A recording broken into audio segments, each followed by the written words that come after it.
Hey guys, what's going on? It's Carl here, back with another video, and I've used the iPhone 6 Plus now for the last 2 weeks. It's been my daily driver, and these are 5 things that I just don't like about this device. Apple fanboys, don't hate me or flame me in the comments down below. This is a new type of video series. I've had a bit of fun with this one, so this will hopefully help some people that are on the fence, that are still tentative if they want to pick up the 6 Plus.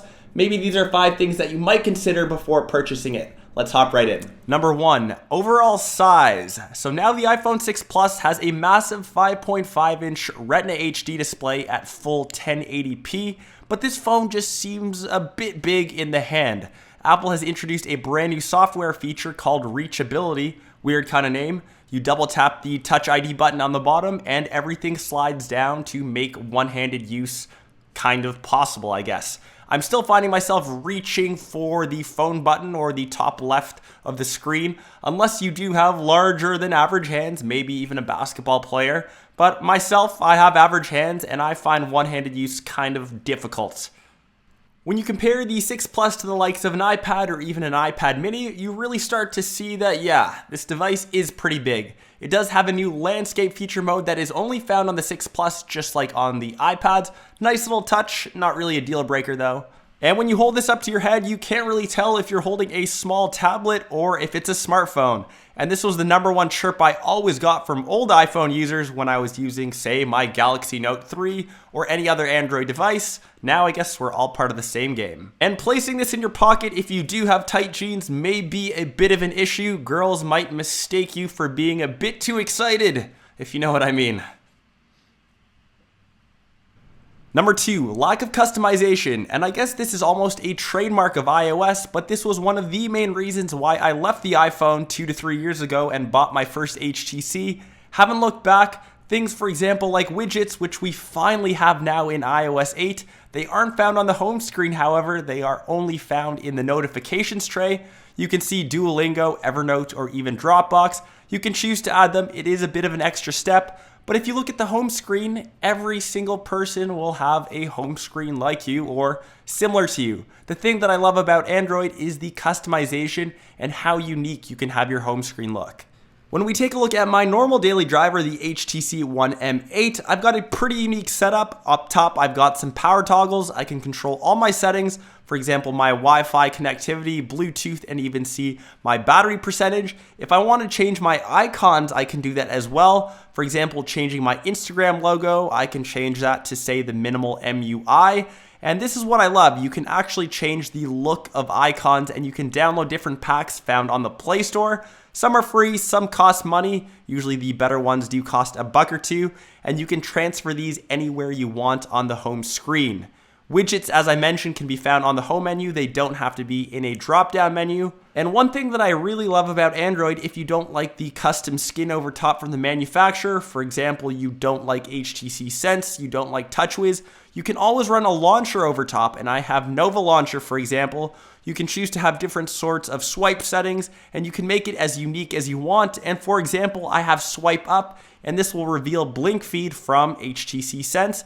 So you can really incorporate how you want your home screen to look and exactly what you want it to look like. No one else will have this home screen but you. Number 3, design.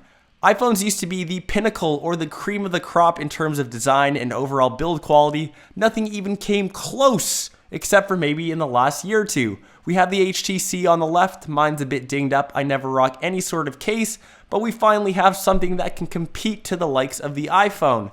Also, it does have a camera on the brand new 6 and 6 Plus that does stick out slightly and does wreck its overall smoothness. Steve Jobs must be shaking his head in the grave. When we compare the 6 Plus to the LG G3, both have a 5.5-inch display, but the 6 Plus is just way bigger in terms of overall size. You really have to give props to LG for crafting a device with such small bezels, whereas iPhones, for whatever reason, still have absurdly large bezels on their devices. You can really feel the difference when you hold both of these devices in your hands, and you'll really notice the difference in overall size. Apple does have a thinner phone, but it also leads me to number 5. Number 4, Siri. Does the iPhone 6 Plus bend? Looking. Here's what I found on the web for does the iPhone 6 Plus bend.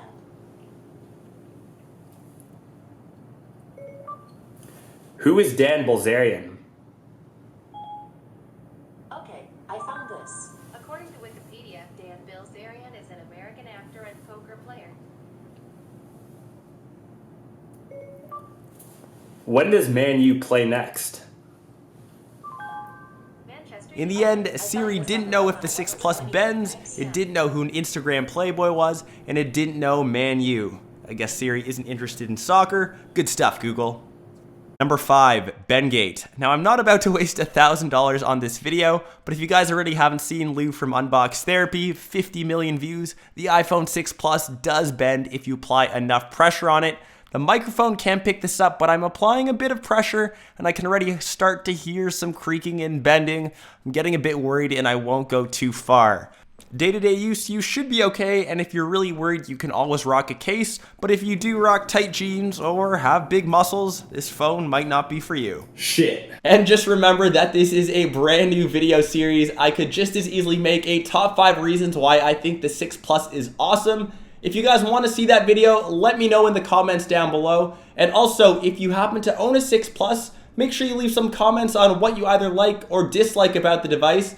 And maybe this will give some insight into some people that are still on the fence, not too sure if you should drop $1,000 or even step into a brand new contract with the 6 Plus. I hope you guys enjoyed this new video. If you did, show some thumbs up love. And if you already haven't, please be sure to hit that subscribe button. And for the rest of you, I'll catch you guys in my next episode. Peace.